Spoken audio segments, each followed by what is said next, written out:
تعالي اقولك ازاي تعالجي بشرتك من كده لكده في 3 خطوات بس. ده كان شكل وشي من 4 سنين. كنت بشتري اي برودكت يظهر قدامي على امل ان هو يعالج الحبوب اللي في وشي، بس للاسف كنت بشوف نتيجة عكسية، الحبوب اللي في وشي بتزيد لحد ما فقدت الشغف وقلت خلاص انا مش هستخدم اي حاجة تاني على وشي، انا بس هغسله واحط مرطب بالليل والصبح هحط صن بلوك. ودي كانت النتيجة، حاجز بشرتي استعاد قوته تاني والحبوب بطلت تظهر بطريقة عنيفة، يعني حباية كل شهر زي المعتاد في بقية البنات. ايه بقى هما ال3 خطوات؟ اول حاجة انت لازم توقفي كل البرودكتس اللي انت بتستخدميها اللي فيها اكتيف انجريدينتس زي ساليسيليك اسيد، حاجات اللي بتستريب يور سكين. عايزة افكركم ان دي كلها كيميكالز بتدخل بشرتنا واحنا اصلا مش محتاجينها. ال3 ستيبس الاساسيين اللي ما ينفعش تستغني عنهم هما: الغسول بالليل يكون خفيف ومش بينشف وشك، مرطب يكون كويس ومش بيسد المسام ولا بيطلع لك حبوب طبعا، واهم خطوه صن بلوك. يا جماعه صن بلوك، استثمري في صن بلوك كويس بجد هتشوفي نتائج خطيره. الشمس هي عدوتك الاولى، عايزه افكرك. طيب يا دكتور انا عايزه استخدم اكتيف انجريدينتس عشان مثلا اعمل تفتيح تقشير. تمام، بس مش دلوقتي خالص، لازم تستني لحد ما حاجز البشره بتاعك يرجع قوي زي زمان، وبعدين نبتدي ندخل اكتيف انجريدينتس بالتدريج. ايه هم اكتر اكتيف انجريدينتس افكتيف في عالم السكين كير واللي كل الدكاتره بتوصي بيهم؟ هم مادتين بس، الفيتامين اي والازيليك اسيد، ولما بنستخدمهم مع بعض بيعملوا نتائج خطيرة، بس لازم تحت متابعة دكتور علشان دول اكتيف انجريدينتس وممكن يقلبوا معاكي بطريقة عكسية. دكتور محمد الناظر اشهر دكتور جلدية في مصر، لما عمل سكين كير براند بتاعته عمل ايه؟ عمل 3 برودكتس بس، غسول ومرطب وصن بلوك، وده اللي يثبت النظرية اللي انا بقولها لكم. لو عايزين تعرفوا اكتر عن البرودكتس اللي ملهاش لازمة في السكين كير ممكن تشوفوا الفيديو ده، ولو في اي حاجة مش واضحة اكتبوها لي في الكومنتس. هلو، اعتقد احنا مش جاهزين للماستر بيس دي. ما فتحتهاش او ما شفتش شكلها على الحقيقه، بس انا جبت طرحه تحفه. اوبسيشنز الطرح كل يوم بيزيد عندي يوم عن يوم. واو، بصوا بصوا اللذاذه والالوان تحفه، خفيفه وطريه بطريقه انتوا مش متخيلينها. هلبسها بقى ونشوف الاوتفيت نكمله ازاي. ترى بصوا جميلة ازاي، والله هي ماستر بيس لوحدها والله. بصوا هي كمان فيها خط بيج من هنا، فانا عندي ذا بيرفكت باج للخط البيج ده. مش عارفة البس الطرحة ازاي، انا هلبسها كده عادي خلاص عشان تبقى هي المين كاركتر. هلبس الشنطة دي لايقة جدا. نلبس ساعة. بص انا عارفة ان هو الاوتفيت مفيهوش اي حاجة، بس هو ده انا، يعني انا ما بعرفش اعمل اكتر من كده في حياتي. كويس ان انا لبست طرحه ملونه، انا كنت قبل كده بلبس طرحه بيضه بس. احط ليب بالم، بحب برضو الليب بالم يبقى نفس لون الاوتفيت. بس كده البس كوتشي ابيض، وده الفاينل لوك. هو مفيش لوك قوي يعني، بس بحب الطرحه معايا يا جماعه، تحفه صح. غيرت رايي في اخر لحظه، انا متردده. لبست الكارديجان ده حسيته هيبقى لايق سمري كده، ويعمل الطرحه لورا تحفه برضه، يعني مفيش جدال ان الطقم تحفه. ماشي، الكامبين مش هيخلي الكلاينت لويال لو هو اشترى البرودكت اول مره وما عجبهوش يا جماعه. عايزه اقول كذا حاجه لاحظتها في اللوكال براندز عامه، وهي ان كل اللوكال براندز تقريبا عندهم نفس المشكله بتاعه الكواليتي كنترول، وان مش كل الباتشز بيطلعوا شبه بعض. ساعات بنجيب برودكت يطلع حلو، ساعات نجيب برودكت يطلع وحش، واغلب الناس بترفض اصلا ان هي تعمل كولاب مع لوكال براندز خوفا من ان هم يطلعوا يقولوا على برودكت معين حلو ويطلع في الاخر الناس تشتريه ويطلع وحش عادي. ده انا شفته كذا مره، انا نفسي بروح اشتري حاجه في مره تطلع حلوه اروح اشتريها تاني بكل ثقه الاقيها وحشه جدا، وحشه بطريقه بشعه. انا مش فاهمه ليه اللوكال براندز مش بتصرف على الفورمولا بتاعتها والكواليتي كنترول بتاعها قد ما بتصرف على الماركتينج. ليه انا اطلع رحلات الساحل لما ممكن الفلوس دي كلها يعني اصرفها على الكواليتي كنترول واصرفها على التطوير البرودكت نفسه. لما يكون مثلا صن بلوك مصر لحد دلوقتي مفيش فيهم واحد بفورمولا كويسة تحمي من الشمس، فعلا دي كارثة. ازاي كلكم بتكليموا ان احنا بنحمي من الشمس زي الصن بلوك الكوري او الصن بلوك فرنش، وانتوا استحالة يعني. كان بقالي فترة كبيرة قوي بستخدم صن بلوك مصري وخلص، فكان عندي بواقي واحد فيتشي بتاع زمان كده، فقلت احطه يعني مش مهم. المهم ان انا حطيته وقعدت كتير قوي فعلا اعمل له بلندنج في وشي علشان الوايت كاست. افتكرت ان قد ايه انا نسيت ان فعلا الصن بلوك الحلو بيبقى بيعمل وايت كاست. والفلترز بتاعت الصن بلوك لازم تبقى صعبة، يعني لازم ان انت تدمجيها بصعوبة علشان اتس فلترز، يعني هي حاجة بتتحط على وشك تعكس الضوء. فاغلب الحاجات وخصوصا الفيزيكال او المينرال سان سكرين بياخدوا وقت طويل قوي عقبال ما بتدمجيهم. انا كنت ناسيه الحوار ده، وكنت بستخدم بقى الصن بلوك المصري، وكان وشي بيتشربه زي الكريم. فكنت نسيت ان هو ممكن اصلا علشان قد ايه هو سيء وقد ايه هو الفلترز بتاعته مش كويسة ان هو شبه الكريم فعلا. هل هو بيحمي من الشمس؟ اه تمام عادي، بس شمس الساحل بقى والعين السخنة والغردقة والحاجات دي لا، انا كنت بتحرق وبقول ان انا باخد. انا اكيد مش هتضايق لما ادفع نص تمن الحاجة وتديني نفس الافكت. بس احنا بعاد طول ما احنا مهتمين للمظاهر وللماركتينج اكتر من الاكسبيرينس بتاعت الكلاينت. عملت مخزون حديد وطلع 9. كارثة. تعالوا اقول لكم ايه الاعراض اللي كانت عندي وايه التشخيص اللي الدكتورة في الاخر شخصتني بيه. انا كنت على طول تعبانة، مجهودي قليل جدا، بنهج من اقل حاجة بعملها، دايما حاسة بضربات قلبي، وضربات قلبي ساعات بتبقى سريعة قوي، ببقى مش قادرة حتى اخد نفسي.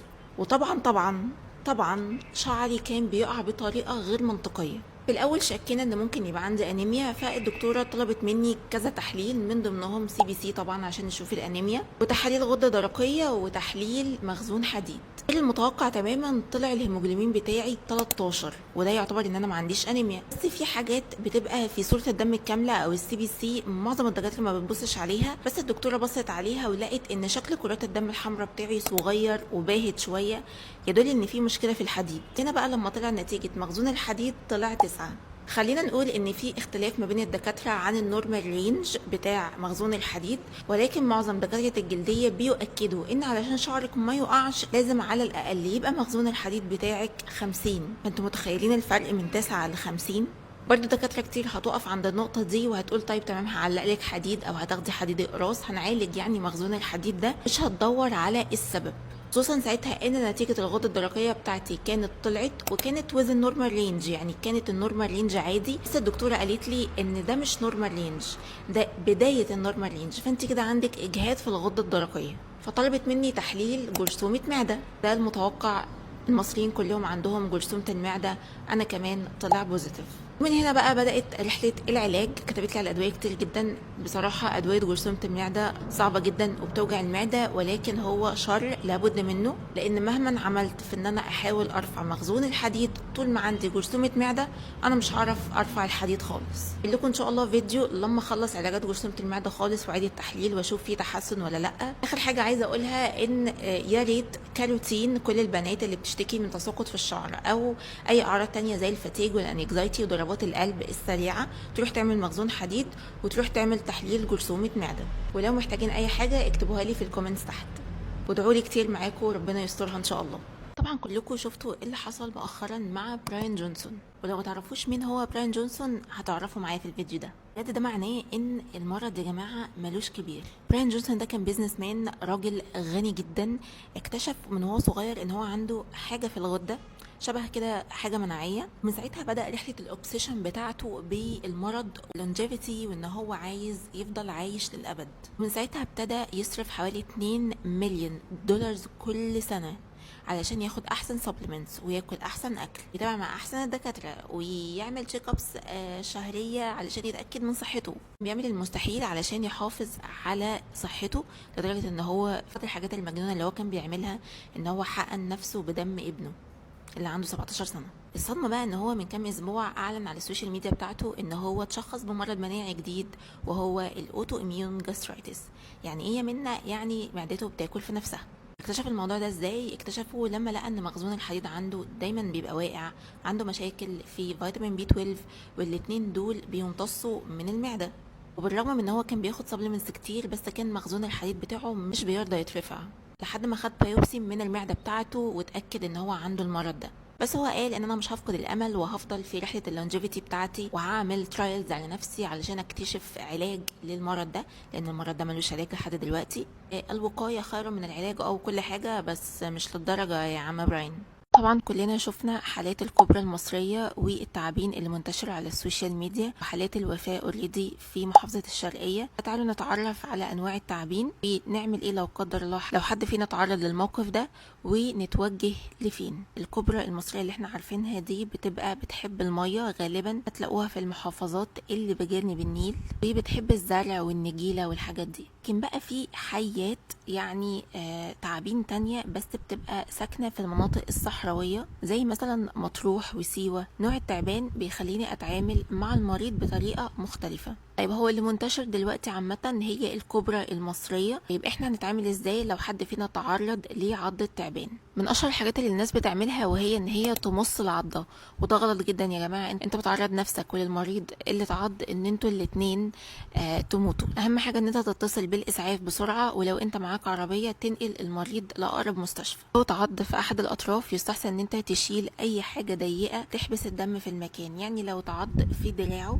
لو لابس تيشيرت كم ضيق او اساور او ساعة او خواتم، يستحسن طبعا نشيل كل الحاجات دي بسرعة. ممنوع طبعا ان انت تفتح الجرح بمطوة او سكينة، يعني انت كده بتنشر السم اكتر. طيب نعمل ايه بقى لو لا قدر الله تعرضنا للموقف ده؟ اهم حاجة في لحظتها ان انتوا تتصلوا بالاسعاف، ولو معاكوا عربية تتحركوا فورا على اقرب مستشفى حكومي. يستحسن طبعا ننظف مكان العضة بمية وصابون لمدة ربع ساعة زي اي جرح عامة، بس بلاش نعصر وبلاش نشفط. هنلاقي في المستشفى نوعين من الامصال، في الانتي فايبر وفي الانتي سنيك. فمهم جدا لو عرفت تصور شكل التعبان وتوريه للدكتور او الدكتوره اللي هناك يبقى كتر خيرك جدا، ان ده هيفرق في نوع المصل اللي احنا هنديه للعيان. وبس كده هحط لكم صوره لاماكن وجود المصل هنا في القاهره، ولو حابين تعرفوا بقيه المستشفيات في جميع محافظات مصر هتدخلوا على صفحه وزاره الصحه الرسميه على فيسبوك، هتلاقيهم مثبتين بوست في كل اماكن المستشفيات جميع المحافظات، وربنا يستر. تعملي ايه لو ابنك شرق؟ من ضمن السكيلز اللي مهدور حقها ان الام لازم تعرف تتعلم تتصرف ازاي لو ابنها او بنتها شرقوا وهما بيرضعوا او هما بياكلوا. فتعالوا معايا واحده واحده كده اعلمكم ازاي تنقذوا ابنكم من ان هو يشرق او هو اوريدي شرق. بس يعني هنعمل ايه؟ نتكلم الاول في عمر الرضع، البيبيهات اللي لسه بيرضعوا. فهنعتبر المخده دي هي البيبي اللي بيرضع ودلوقتي شرق. اول حاجه هتتعدلي في قعدتك وهتهدي وتاخدي نفس عميق، بس يعني استعجلي شويه علشان البيبي هيموت مننا. واقفه عشان اوريكم، بس انتي هتقعدي وتروحي قلبه البيبي على بطنه، وهتمسكي راسه ما بين ايديكي كده، لانه هتبقى ما بين ايديكي، وهتميليه لتحت شويه بكف ايدك التاني. المفروض خلاص ان البيبي بقى انت ملكاه على ايدك الشمال. هتروحي انت بايدك اليمين ومعلش جمدي قلبك، وهتروحي خبط على ظهره بكف ايدك كده، خبط خبط خبط. ويستحسن لو خبط لتحت كده كانك بتطبلي، بس لتحت. تروحي قلبه الطفل بصه عليه، هل فاق؟ ازرقه اكتر؟ ايه اللي حصل له؟ انتي لسه شرقان. تروحي قلبه تاني، حاطه دماغه ما بين ايديكي من هنا وملكاه كويس، تروحي مايلاه لقدام، خبط تاني، خبط خبط خبط. وتروحي لفاه وبصاله، هل فاق؟ ايه اللي حصل له؟ ازرقه اكتر. احنا ليه بنلفه ونميله ونخبط على ظهره؟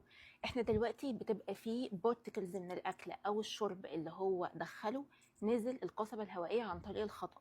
فعلشان نطلعه احنا كأننا حرفيا بنستخدم الجاذبية، احنا بنقلب الطفل عشان نقط اللبن او البارتكلز بتاعت الاكل تتقلب وتخرج. طيب ايه الحاجات اللي انت ما ينفعش تعمليها علشان انت كده بتسوقي حالة الطفل؟ ما ينفعش ان انت تحطي صباعك جوه تحاولي تجيبي الحاجة هو بلعها او اللي هو شرق فيها، لان هي ممكن تبقى اصلا بره يعني عند بقه وان هو هيكون هيبلعها، بس انت اللي بالغلط صباعك يدخلها جوه القصبة الهوائية. فانت لو حسيتي ان الطفل هيشرق او اوريدي شرق وابتدى يكح، ما تقعديش بقى تعملي كده، غلط. اقلبيه بسرعه وخبطي على ظهره زي ما اتعلمنا بالظبط. هقول لكم في فيديو تاني لو الطفل كبير شويه 3 سنين 5 سنين، يعني طفل كبير بيقف، هنتعامل معاه ازاي، لان ده هنتعامل معاه وهو واقف مش هننيمه على بطنه. بس اهم حاجه عايزاكي تتعلميها معايا ان انت تهدي اعصابك في اللحظه دي، وتفتكري ان محدش هينقذ البيبي اللي في ايدك غيرك. بس لو لقيتي الطفل قبل حتى ما تبتدي ان انت تقلبيه على بطنه هو اوريدي وشه زرق وقطع نفس خالص، ساعتها ما بقاش في حل ان انت لسه هتبتدي تجربي وبعدين تشوفي بقى هيفوق ولا لا. جربي، بس في نفس الوقت تبقي بتتحركي للمستشفى. قمة دليلة لصحة المرأة. انا مش باينة اصلا من الحاجات اللي انا خدتها. امبارح حضرت ايفنت دليلة، كان بجد من احسن الايفنت اللي انا حضرتها في حياتي. هي فعلا نور قالت جمله حلوه قوي، ان الدكاتره بيجمعوا بعض في المؤتمرات ويقعدوا يتكلموا في الحاجات الجديده، بس ما بيرجعوش يكلموا المرضى بقى بجد او الناس اللي هتهتم بالمواضيع دي اللي هم عامه الشعب بطريقه مبسطه، يفهموهم الحاجات الجديده اللي الطب وصل لها مؤخرا. هو ده الكونسبت من دليلة، بتتكلم عامة عن صحة المرأة والحاجات الجديدة اللي موجودة دلوقتي في الأنظمة الطبية عامة أو الحياة الرياضية أو التغذية. فبصراحة هي كانت قمة في الجمال. المهم ان انا طبعا ما لحقتش اسمع كل التوكس، قدرتش احضر كل الورك شوبس، مع اني كنت بجد كل ما بحضر بانل او بحضر ورك شوب بحس ان هي فعلا تحفه. يعني انا عايزه احضر هنا واحضر هنا، بس ما كنتش عارفه. البانلز اللي انا حضرتها وكانت فعلا تحفه. اول دوره شهريه بتكلم البنات سن 14 سنه لما يبتدي يجي لهم اول بيريود يتصرفوا ازاي، الامهات تتكلم معاهم ازاي. كانوا الدكاتره بجد قمه في الجمال، قالوا حاجات احنا حتى ما كناش نعرف بعد ما درسنا سنين الطب دي كلها. دي حاجات هم قالوها من باب خبرتهم، من باب تعاملهم مع العيانين في العياده. دي حاجه كانت جديده علينا. من ضمن التوكس برضو اللي هي اول سنه جواز، انا بحب هبه سواح جدا وبحب حبيبه اشرف جدا. بحس كل كلمه بتطلع من بقهم بتبقى صح، مش عارفه ليه. بحس ان هم بيتكلموا فعلا في حاجات بتبقى ساعات بتدور في دماغي، انا مش لاقيه الطريقه المناسبه ان احنا نقولها او نطلعها، وبتبقى دي فعلا حاجه ناس درساها والعلماء قالوا عليها، بس احنا مش واصلنا بطريقه علميه وبنفتكر ان دي مثلا مشاعرنا احنا، دي مشاكل عندنا احنا في بيوتنا بس.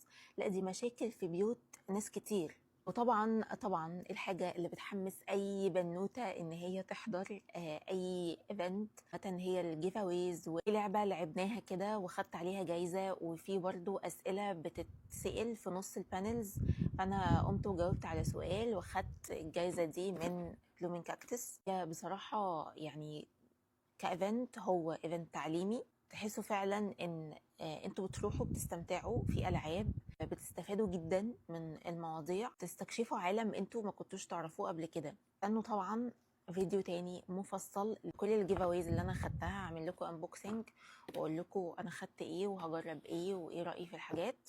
بس كده. بما ان عجبكم الجزء الاول من تشطيب عليا في الوحده الصحيه، تعالى احكي لكم بقى عن اول مره اصلا اعيط بسبب موظف حكومي، عشان ما تفتكروش ان انا عيوطه، هما انا عيطت مرتين بس. اول ما استلمت التكليف استلمت متاخر جدا عن زمايلي كلهم مستلمين في اول 4، انا مستلمه في اول 6. فكانت كل الاماكن اللي اوريدي جنب بيتي تشبعت بالدكاتره للاسف. ولما رحت اقدم في المديريه كتبت 3 رغبات، ولا واحده من ال3 رغبات جولي، وجالي منطقه اسمها وسط. انا ما كنتش عارفه يعني ايه وسط دي. قالوا لي روحي الارشيف، هم قالوا كده الارشيف، دوري هناك على مذكره كده هتلاقي فيها كل الاماكن وكل المناطق، دوري على منطقه وسط دي. فانا يعني خدت الصدمه وما عيطتش لسه، انا كنت عايزه اعيط ساعتها بس قلت لا انا مش هعيط دلوقتي. وبعدين رحت الارشيف دورت منطقه وسط، اكتشفت ان هي تقريبا حاجه شبه وسط البلد، فقلت تمام شكلها حلو. يعني انا كل معلوماتي عن وسط البلد شارع 26 يوليو والعبد. انا عارفه ان صوتي مزعج بس معلش انا تعبانه. المهم اتصلت بحد اعرفه احاول اعرف منه ايه منطقه وسط وايه احسن مكان ممكن نستلم فيه وكده. فقالوا لي المنطقه وسط دي في الدراسه، انا ما اعرفش برضه الدراسه دي فين، وقالوا لي حاولي تاخدي مكان في الدراسه ما تدخليش جوه قوي، لان كل ما تدخلي كل ما هيبقى ابعد، وانا بيتي بعيد جدا اصلا، فانت كده فالمهم رحت بقى منطقه وسط ودخلت لي المديره ساعتها وساعتها في حاجه مهمه، قالوا لي اكدبي، قالوا لي اكدبي علشان تاخدي مكان كويس. قالوا لي قولي لها ان انت هتستلمي وتخلي علشان ما كده، فاهمين؟ بس انا للاسف امي تعبت في تربيتي، ما عرفتش اجري. قالت لي انت قاعده ولا هتخلي؟ قلت لها للاسف انا قاعده. فبصت لزمايلها كده في المكتب، انا حسيت من البصه دي هترزعني حته دين مكان. انا خلاص بقى كنت محضره العياطه من هنا، هي خلاص نازله. فهي راحت لقيتها بتكتب مركز طبي، مركز والله نسيت اسمه، هو كان طويل قوي، مركز طب اسره ولا مركز رعايه طفل حاجه كده. المهم في الاخر الدرب الاحمر. طبعا انا شفت كلمه الدرب الاحمر دي برضو مكان تالت انا مش عارفاه، فاللي هو خلاص بقى يعني انتوا اللي اضطريتوني ان انا اعمل كده.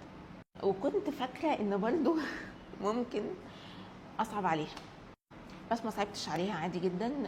قالت لي انت بتعيطي ليه، واللي هو ايه الهبل ده، انا ما اعرفش هي راحت فين على المعاش. المهم يعني المهم بقى ان انا صعبت على العامله الوحيده اللي يعني حست بالشفقه تجاهي، وراحت مقعداني وجايبه لي كوبايه ميه، قالت لي اهدي بس يا دكتوره والله كلها سنه وهتعدي، كل الكلام الجميل ده اللي ماشي اوكي. والمهم اخدت الجواب ورحت استلمت في الدرب الاحمر. بس انا قعدت هناك شهر واحد وما قدرتش على المشوار، يعني انا مش قادره، كان بعيد الى حد انتوا مش متخيلين. بس بجد قابلت هناك ناس من انظف الناس اللي قابلتهم في حياتي، مش الاطباء البشريين، الاطباء البشريين عملوا فيا ما لا يعمل. الصيادله هناك كانوا تحفه، اتصاحبت على واحده اصلا لسه لحد دلوقتي صاحبتي. ودكاتره الاسنان تحفه برضو، كانوا بيقعدوا معايا في النبطشيه وكنا بنسلي بعض ونقعد نتكلم وكده، كانوا كويسين قوي. والتمريض كانوا 10/10. بس عامه في كل موقف اكيد اتعلمنا حاجات وبعد كده بقى يعني ايه كده يعني. كنت شفت واحدة بتتكلم عن ان الانسان عامة سواء راجل او ست دايما بيبصوا لوجع المرأة على اساس ان هو دلع، وان وجعها ده نابع من حاجة نفسية او مضايقات او ضغط في البيت او ضغط في الشغل، مش نابع عن حاجة جسدية فعلا ممكن تكون عندها، واحنا مش بندور كفاية في جسمها علشان نعرف ايه اللي بيوجعها. وانت قد يهيأ ليك ان طالما الدكتورة ست ممكن تكون بتحس بألم المرأة، بس عامة الدكتور بيتخلى عن مشاعره تماما في مهنة الطب. اللي اتعلمناه ان انت تتخلى عن مشاعرك تماما عشان تعرف تتصرف صح في الموقف. فبرضو الدكتور الراجل هيتعامل مع الست زي الدكتورة الست بالظبط. طيب ده يفكرنا بايه، ان دي مش حاجه حديثه ابدا، دي حاجه من زمان قوي، من 1900 و1800 والحاجات دي. ان فعلا الم المراه كنا بنتعامل معاه على اساس ان هو حاجه مش موجوده اصلا، واحنا مش هنهتم بالموضوع ده من ايام الراجل ده اللي هو اسمه فازر اوف جاينكولوجي، او اللي هو اخترع السبيكولم ده علشان نعمل عمليات معينه.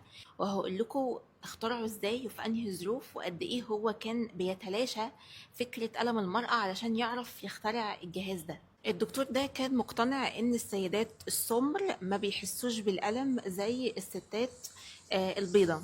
فكان ساعتها برضو لسه في الكالتشر بتاعة العبيد، فراح استأذن من 3 اونرز ل3 عبيد ستات سمر البشرة علشان يوبريت، يعني يعمل عليهم عمليات.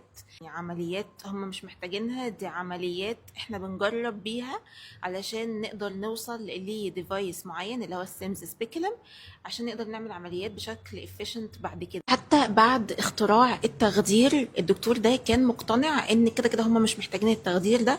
الستات السمراء مش بتحس بالألم. من ضمن الكوتيشن اللي مذكورة باسمه ان هو نفسه قالها، ان واحدة من السيدات دول كانت ان اكستريم اجوني، يعني كانت في وجع لا يوصف، ومع ذلك هو ما توقفش عن اللي هو عمله، وبرضه فضل يعمل عمليات على السيدات دول، لدرجة ان واحدة فيهم لها 17 سنة عمل عليها 30 عملية على مدار 4 سنين. هم عملوا ال3 سيدات دول تمثال في نفس المكان اللي كان بتحصل فيه هذه المأساة، بس ده طبعا مش هيرجع الوجع اللي هم حسوا بيه، ولا هيجيب لهم حقهم في العنصرية اللي تعرضوا لها. لكن ده يخلينا نكتشف ان التفكير ده مش تفكير جديد، ده تفكير منذ قديم الأزل. لذلك احنا لازم نغير تفكيرنا من النهاردة، ان المفروض يبقى إحساس بالألم متساوي في الرجل والمرأة. طالما حد بيقول أنا تعبان أنا حاسس بالألم لازم نسمع له، نصدق شكوته، مش لازم كل حد يكون بيتألم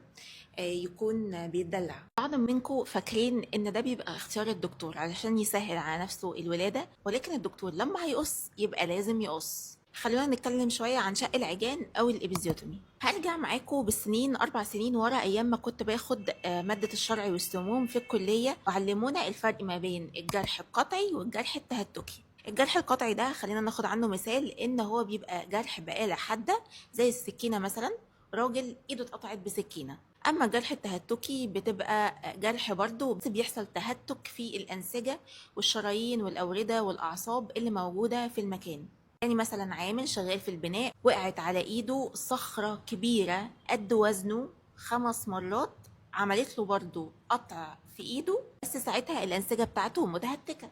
فعايزاكم تتخيلوا معايا مين اللي فرصه احسن عند الدكتور لما الدكتور يروح يشوف الحاله ويلاقي انسان مع ايد، هيعرف في انهي حاله يوصل الايد بالانسان. اكيد طبعا الجرح القطعي، لان هو بيبقى جرح انضف احسن. طبعا دي في الظروف الطبيعيه مش في ظروف وحشه يعني. فهنرجع لقدام بقى في شق العجان. الدكتور بيبقى مستني اللحظة اللي هيقرر فيها إذا كان هيقص ولا لأ، لأن احنا ساعتها بنعتبر راس البيبي ما شاء الله هي الصخرة الكبيرة اللي عمالة تضغط على الأم، فهتعمل تهتك في أنسجة الأم. فالدكتور بيصبر لحد ما يشوف هل أنسجة الأم هتقدر تستحمل، ولا أنا أقدر أساعد الأم بدل ما يحصل لها تهتك في الأنسجة. وساعتها الدكتور بيضطر ان هو يقص، وساعتها فرص الام في الخياطة والالتئام احسن بكتير من التهتك. طبعا في اسباب تانية كتير الدكتور بيقرر برضو من خلالها ان هو يعمل شق عجان، زي مثلا حالة البيبي اذا كان مثلا نبضه ابتدى يقل، وضعية البيبي عامة لو كان مثلا كتفه متعلق، او ان البيبي يكون نازل برجله. الحاجات دي كلها بتبقى سبب في اختيار الدكتور ان هو يعمل شق عجان. عارفين انتوا لما بتبصوا على صوركم زمان وبعدين تبصوا على صوركم دلوقتي، بتحسوا ان انتوا صغرتوا في السن، صح؟ مش عشان الكاميرات اتحسنت ولا جودة الكاميرا بقت حلوة ولا حاجة، علشان بس بقينا نحط صن بلوك. صن بلوك بجد من الحاجات اللي ظهرت افكاسي عالية جدا في الانتي ايجينج بروسيس عامة. اي حد بيحط صن بلوك هو مش بس بيحمي نفسه من الشمس، هو كمان بيحمي نفسه من الايجينج بتاع الشمس. يعني انت تحطي صن بلوك كل يوم، ده كأنك بتستثمري في بشرتك مستقبلا علشان ما تستخدميش حاجات تجميلية procedures ملهاش لازمة في المستقبل علشان ترجعي شباب تاني. شكل وشي من 4 سنين دي حاجة أنا مش فخورة بيها إطلاقا، بس حبيت أقول لكم إن ممكن يبقى فيه ضوء في آخر الطريق. النهارده اليوم العالمي لمرض الأكني فالجاريس. يعني إيه؟ الاسم العلمي لحبوب الشباب. المنظمة اللي مسؤولة عن الجايد لاينز بتاعة علاج حب الشباب نزلت المنشور الجديد بتاعها، بتقول لنا على آخر التحديثات وآخر الحاجات اللي عملتها علشان علاجات حب الشباب بقت كتير قوي. طبروا كل حاجة حرفيا، حتى البنات اللي بتحط ليمون ومعجون اسنان على وشها اختبروا كل حاجه وجابوا لنا الملخص اللي هو ايه بقى بجد اللي ممكن يعالج حب الشباب اللي ملوش اي علاقه. زي ما احنا عارفين نمبر 1 في علاج حب الشباب وهو الايزوتريتينوين، وده اللي هو اكيوتين اللي بيتاخد عن طريق الفم، وده لازم يكون بمتابعة طبيب لأن هو بيعمل شوية تغييرات في إنزيمات الكبد وبعض الماركرز التانية اللي موجودة في الجسم. فلازم طبعا قبل ما تبتدي تاخدي أكيوتين لازم تروحي تكشفي الأول. قالوا الريكومنديشن بتاعتهم لامتى نستخدم الايزوتريتينوين او امتى لا، وقالوا ان لما تكون الحبوب كبيره قوي او بتسبب سكارينج او بتسبب مشاكل نفسيه في الشاب او الشابه اللي عندهم حبوب شباب، ساعتها ده بيكون اختيارنا الاول. تاني حاجه قالوا عليها وهي مهمه جدا وهي التوبيكال ريتينويدز والانتيبيوتكس، ودي برضو حاجه بيحددها الطبيب لما يعرف اصل المشكله، هل هي اوفر جروث للبكتيريا اللي موجوده على الوش، ساعتها بيتجه ناحيه الانتيبيوتكس، او اذا كانت هي محتاجه مقشرات فساعتها الريتينويدز هيبقى هو الخيار التاني. في بقى بعض الحاجات قالوا ان هي insufficient خالص، ما بتعالجش حب الشباب، وهي حاجات مستحدثه يعني ملهاش اي لازمه. اكتبها لكم هنا علشان هي حاجات كتير جدا ومعظم البنات والولاد بيستخدموها للاسف وبيضروا نفسهم اكتر. انا قريت الارتكل دي كلها بجد هي مفيده جدا وفيها معلومات كتير، لو حد عايز يقراها يبعت لي وهبعت له اللينك ممكن يقراها. بس اهم حاجه انا حابه يعني اقول لكم ان الموضوع مش صغير، الموضوع مش مجرد حب شباب. في ناس بيبقى عندها هرمون امبالانس، في ناس بيبقى عندها اندوكراين امبالانس، في ناس بيبقى عندها مشاكل صحيه تانية هي اللي بتسبب حب الشباب، ولذلك لازم نروح نستشير طبيب قبل ما نبتدي اي علاج من نفسنا، لان صدقوني هيوفر عليكم وقت ومجهود وفلوس كتير قوي. بصي الامتياز حاجه والتكليف حاجه تانية خالص. مفيش اي حاجه من اللي انت علمتيها في الامتياز يعني هتستفيدي بيها من التكليف غير الميديكال نوليدج عامة. لان غالبا المستشفيات اللي بناخد فيها الامتياز دي بتبقى تيرشري كير، يعني اللي هي الحالات الصعبة قوي بتبقى مرت على جميع المراحل وراحت اخر حاجة بقى اللي هي مستشفى كبيرة تعرف تتعامل مع حالتها. لكن انتي في التكليف برايمري كير، حاجات بسيطة، دور برد، ترجيع، اسهال، حاجات يعني في المتناول منه. انتي بس اهم حاجة تذاكريها كويس هي التونسيلايتس، البكتيريال تونسيلايتس، الجاستروانترايتس. الخبر السيء برضو ان انتوا تتعاملوا كتير مع الباراسيتولوجي، لان حالات كتير جدا بتجيلنا بتبقى ديدان وكده، فدي برضه محتاجين نذاكرها. بس دي غالبا هتلاقوا ليها كتيب عندكم في الوحده الصحيه باشهر الحالات اللي بتيجي، التحليل اللي هيتعمل، الدوز بتاع الانتيبيوتيك اللي هتكتبيه، كل الحاجات دي هتلاقيها مكتوبه عندك في الكتيب ده. ده بالنسبه للباراسيتولوجي.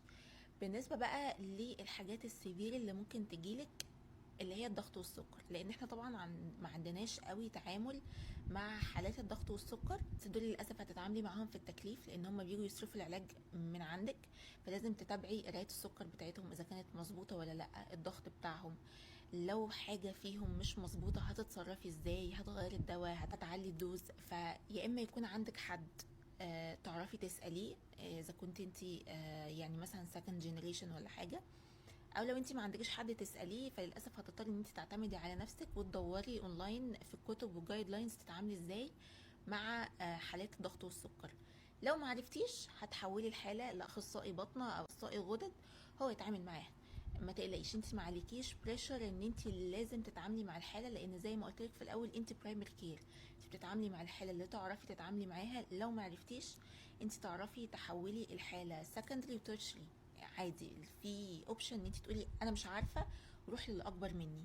بصوا، هو غالبا التايب اوف بيشنت اللي هيجيلك الوحده الصحيه هو يعني بيشنت ان نيد، فهو مش هيعرف يبقى عنده البريفليج بتاع ان انت تطلب منه تحاليل يعملها من بره ويجيبها لك.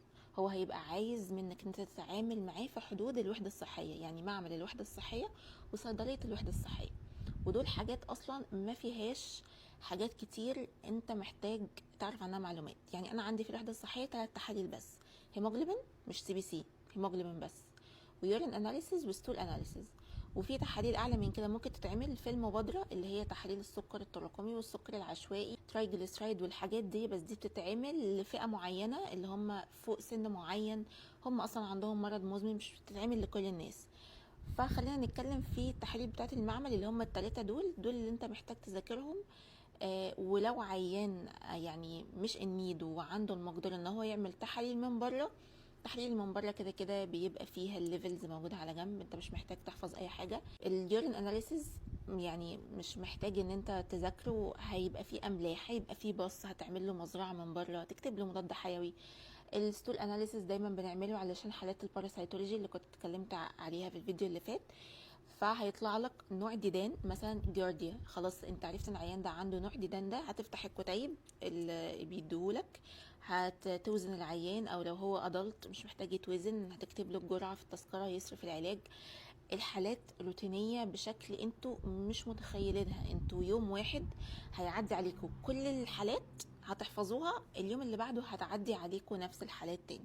الموضوع مش محتاج اي بانيك ومش محتاج اي مذاكره، انتوا المعلومات موجوده في دماغكم، بس محتاجه تتنشط كام يوم تعامل مع المرضى وتعرفوا اسم الادويه اللي في الصيدليه، تعرفوا التحاليل، تعرفوا القرايات. ده ايزي قوي ما تقلقوش.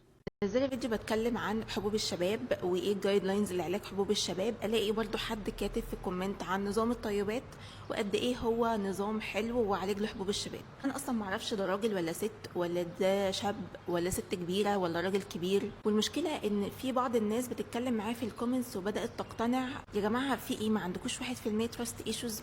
ما بتشكوش في الناس؟ انا بقول لحضرتك او لحضرتك انت ممكن تعمل اكاونت ببلاش على تيك توك او على اي منصه تانية باسمك الحقيقي، وتحط صورتك بدل ما احنا ما نعرفش انت ايه، وتتكلم فيه عن نظام الطيبات زي ما انت حابب، الكلام مش بفلوس.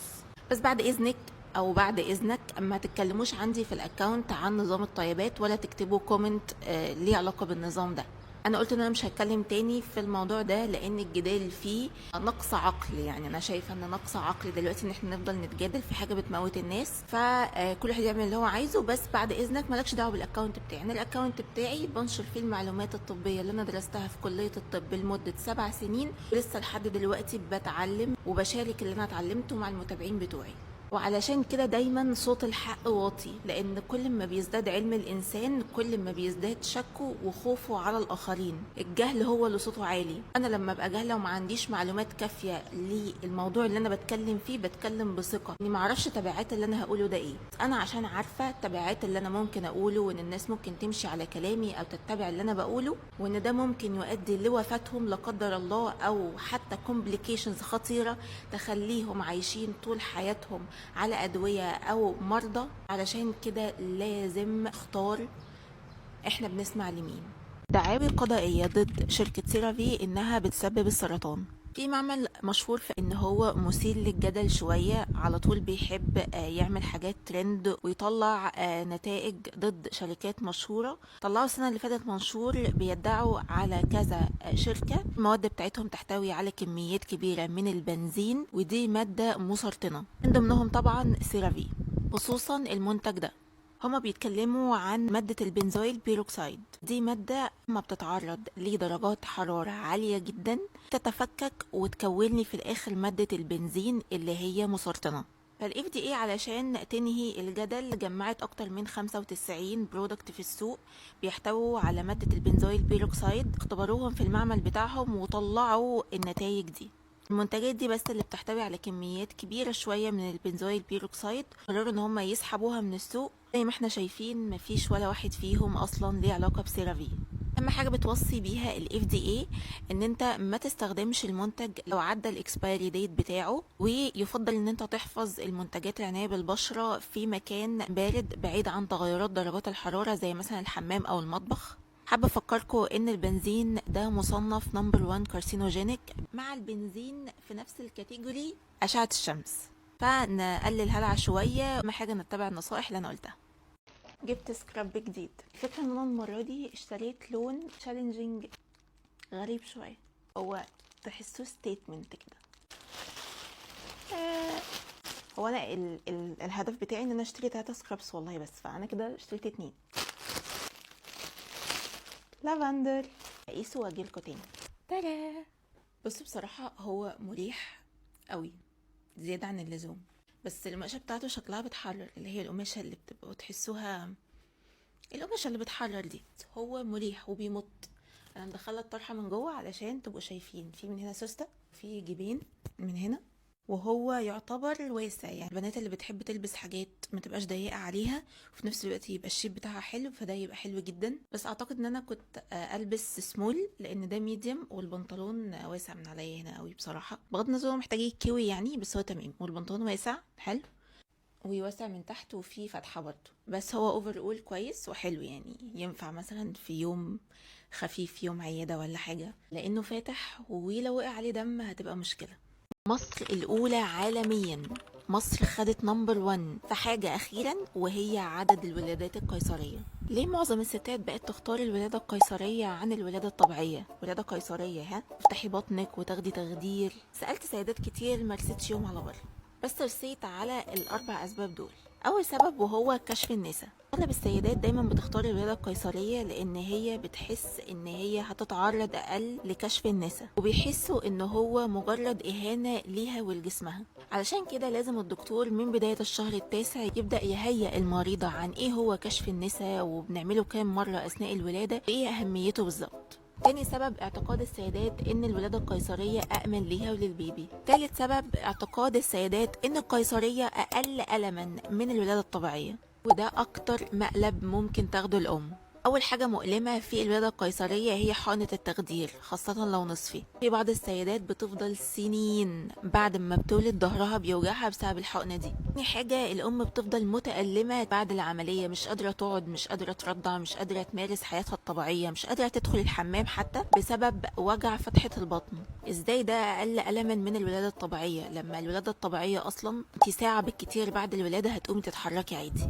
رابع سبب ان الولادة القيصرية اغلى من الولادة الطبيعية، وده بيدي ايحاء للام ان طالما هي اغلى يبقى اكيد احسن.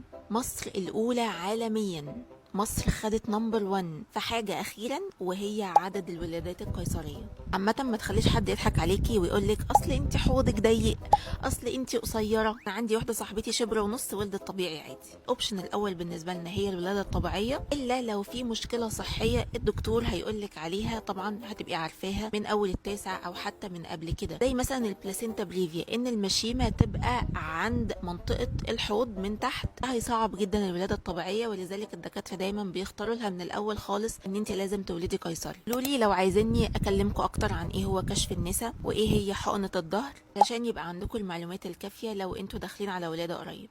حصل قدامي اكتر موقف مستفز ويدل قد ايه ان الرجاله لما تحب تتدخل في حاجه على مزاجها بيتدخلوا. كان في واحده راكبه وواخده كرسيين علشان عندها مشكله في رجلها، الله اعلم هي ايه يعني، بس هي بتقول كده، وواخده كرسيين جنب بعض براحتها.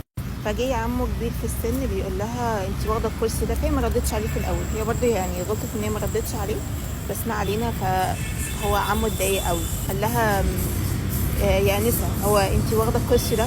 قالت له اه انا واخده الكرسي ده، عندي مشكله في رجلي ومعلش ايه هاخد الكرسي ده. طبعا قعد يزعق ويقول لها على فكره انا جاي من الفا سكان وما ينفعش كده، وده ما فيش حاجه اسمها كده انت تاخدي كرسيين. وسأل السواق قال له حضرتك ممكن تتكلم، يعني اللي هو مفيش حاجه اسمها كده ان هي تاخد كرسيين. فالسواق قال له حضرتك انا جديد هنا في الشغل، انا ما اعرفش القواعد يعني، فيعني انتوا حلوها مع بعض. فهي البنت قالت له خلاص انا هحاسب على الكرسيين، انا هدفع ثمن الكرسيين مش واخداه ببلاش. فعمو ده قال لها طيب خليك سامع بقى، بيقول للسواق خليك سامع عشان لما يجي المحصل لو ما دفعتش ثمن الكرسيين هيبقى لينا كلام تاني. هو فعلا جه المحصل والبنت دفعت ثمن الكرسيين والخناقه اتقفلت على كده وخلاص، ما حدش اتكلم تاني. يجي بقى واحد من اخر الباص خالص، هو بس مستمع، هو مش جزء من الحوار، يقوم نازل وقايل للسواق على فكره انا هشتكيك. فالسواق بيقول له ليه، انا عملت ايه؟ قال له علشان المفروض ان انت قائد المركبه، المفروض في حاجه زي دي تقول للانسه اللي قاعده ان مفيش حاجه اسمها ان هي تاخد كرسيين. فقال له مع احترامي ليك والله، بس انا لازم اشتكيك للاداره علشان ما ينفعش الكلام ده. طبعا هنا نتدخل عادي ويبقى في نساند بعض ونقول البنت غلطانه وان هي خدت كرسيين، بس لما بنت تبقى بتتضرب في الشارع او حد بيتحرش بيها احنا كلنا هنعمل نفسنا ان احنا مش ملناش دعوه، وهي بقى تتصرف وتاخد حقها بايديها. بصوا الحبوب الحمراء دي بيبقى اسمها بوست انفلاماتوري اريثيما. يعني ايه؟ يعني الدم بيحاول يتجمع في المنطقه اللي كان فيها حبايه او تروما او وات ايفر، ايه الانسلت اللي حصل لجلدك. الدم بيجيب بقى، يعني الدم بقى والحاجات المناعة وكده يتجمعوا في المكان ده يحاولوا يحلوا المشكلة. بس الحبوب الحمراء دي لو ما عالجناهاش بتتحول لبوست انفلاماتوري هايبر بيجمنتيشن، يعني تتحول لنقط بني. بس هو في الحقيقة علاج الحبوب الحمراء دي أسهل بكتير من الحبوب البني. انت حاجز البشرة بتاعك بيبقى ملتهب وضعيف، فأهم حاجة ان احنا نرجع حاجز البشرة قوي الأول، وبعد كده نبتدي نستخدم حاجات تضيع الحبوب الحمراء دي. انا بريكومند بصراحه اي حد بيسالني انت عملتي ايه، انا عن نفسي انا بعمل ايه وعملت عكسه. انا ساعتها كنت بستخدم حوالي 10 برودكتس، كنت بانكد بقى اللي هو انا هستخدم كل حاجه وهشتري كل حاجه الغالي والرخيص علشان احل المشكله، بس ده كان بيبوظ بشرتي اكتر واكتر. فمينيمايزد السكين كير بتاعي ل3 برودكتس بس. بصراحه انا كنت بغسل وشي بالليل وبحط مرطب والصبح بحط صن بلوك. كان بقى انا ممكن ساعتها ادخل حاجه فيها ازيليك اسيد، وده حلو جدا قوي جدا في الحبوب الحمراء دي بالذات، وبيضيعها وبيهدي الوش جدا. بس انا للاسف لسه برضو ما كانش عندي المعرفه الكافيه ان انا اعرف اعالج الحبوب دي، فاضطريت ان انا استنى لحد ما بقت حبوب بني وبعد كده عالجتها. انا ما عملتش اي حاجه انفيزيف، يعني ما رحتش عملت تقشير ولا اي حاجه. انا جبت سيرم الفا اربيوتين واستخدمته، وساعتها العلامات كلها راحت من وشي. والموضوع ده ما رجعش حصل لي تاني، لان انا ساعتها عرفت ايه اللي طلع لي الحبوب دي وبطلت اعمله. برضه خلينا متفقين ان رحله ان انت تضيعي اثار حبوب رحله طويله، ممكن ما تشوفيش نتيجتها الا بعد 9 شهور. فانت لو عايزه حلول اسرع انت بقى ساعتها ممكن تروحي تعملي جلسات. تعالوا اقول لكم ايه اللي حصل في يومين التدريب بتوع النمو والتطور. رحنا اول يوم واحنا مش فاهمين اي حاجه، بس بعد كده فهمنا ان النمو والتطور ده بيتكلم عن اول 1000 يوم في حياه الطفل، ودي بتبقى اهم فتره اللي الطفل لو اتعلم فيها كويس والنمو بتاعه كان كويس هيطلع ان شاء الله ما عندوش مشاكل بعد كده. المدربة جت متأخر جدا اليوم ده، واتصلوا وجابوا مدربة تانية، يعني تقريبا بدأنا الساعة 12 ونص.